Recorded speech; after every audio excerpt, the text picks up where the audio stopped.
All right, so I don't talk about the traders, the Las Vegas traders, and by that I mean the Raiders, but they're traders. They suck.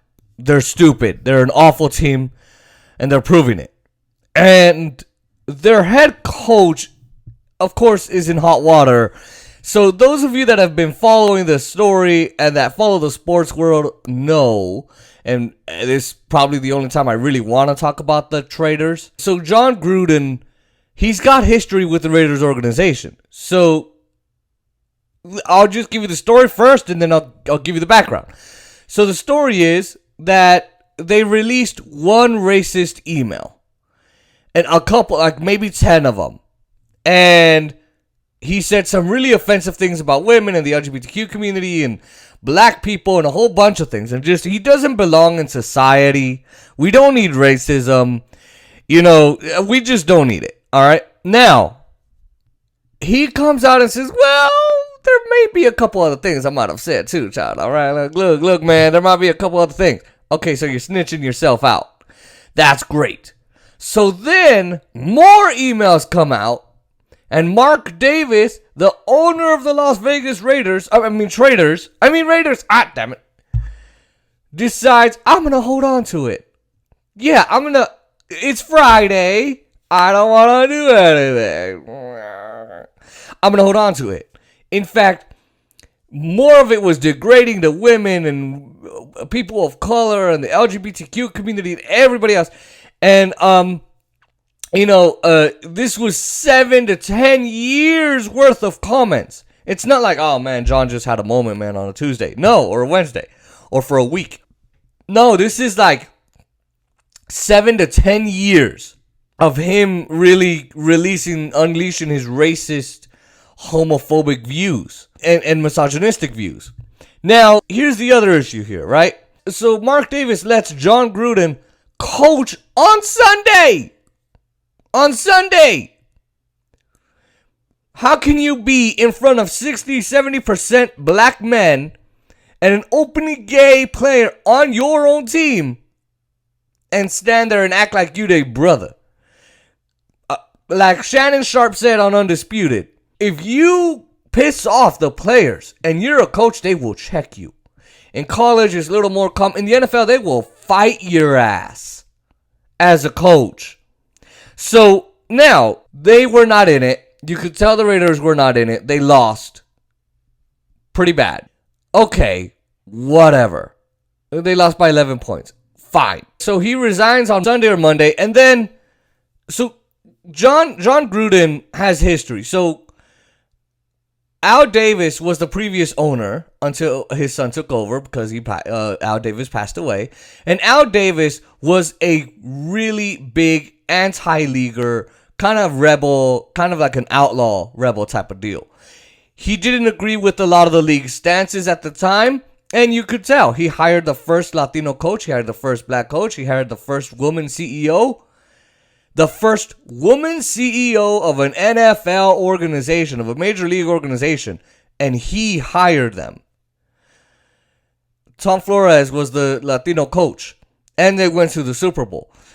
And he really went to the Rooney Rule and said, we need to hire minorities. We need to interview minorities. We need to treat minorities like they belong, like our white brothers and sisters.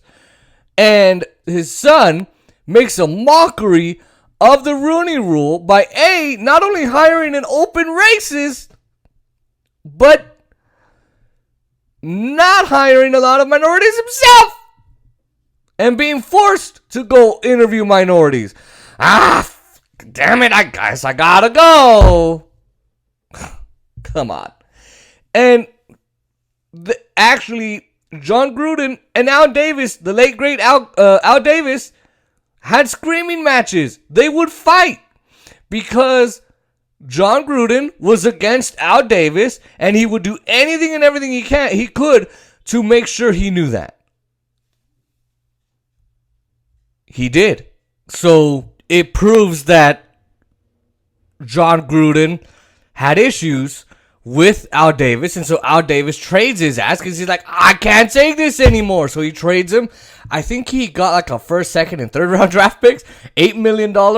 He went over, I think, to the Vikings or somewhere else and did it that way.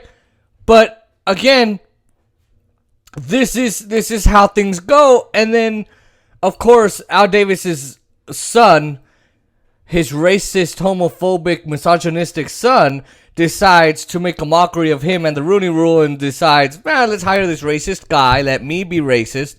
And look, on the team itself, the Raiders effing suck, man. Look, Dallas last year was the butt of every joke. He was the laughing stock of the NFL, basically. But they're doing pretty good this year. They're doing pretty good. I'm not going to lie. But here's my problem. You got this dude that had Belichickian ways, Bill Belichick, who was set in his ways. And look, that way works if you're winning. But you've lost 2 in a row. That ain't winning. So, right away, the Raiders suck ass. They're not great. They had a racist head coach. They have a racist owner. And Roger Goodell ain't going to do jack about it. And look, Jon Gruden also talked crap about the commissioner. I think that's well deserved.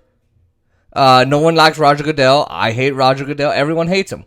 He let Tom Brady get away with basically everything. So, again, and everybody has. But again, that's what's going on with the Raiders and the traders. And yes, they're a terrible, god-awful team, but their head coach was a racist. And, he paid the price for it. And you might think, Jason, your stance normally in your politics channel is, we should not be counseling people or firing people just because of racist comments. Okay, sure. But I think this could cross a line here where, okay, we keep you on as coach, but are your players going to respect you? I'm a team owner. I need a win. Now, look, Jon Gruden and Mark Davis are friends. So he's like, look, man, I don't want to fire you. Just resign. So who knows on that one? Now, the last thing I'll say is, I'm so tired of this whole, you made fun of the LGBTQ community? That's it. No more. That's it. No second chances. But when it's about black people, well, we got to forgive and forget. He's a great guy. He didn't mean it.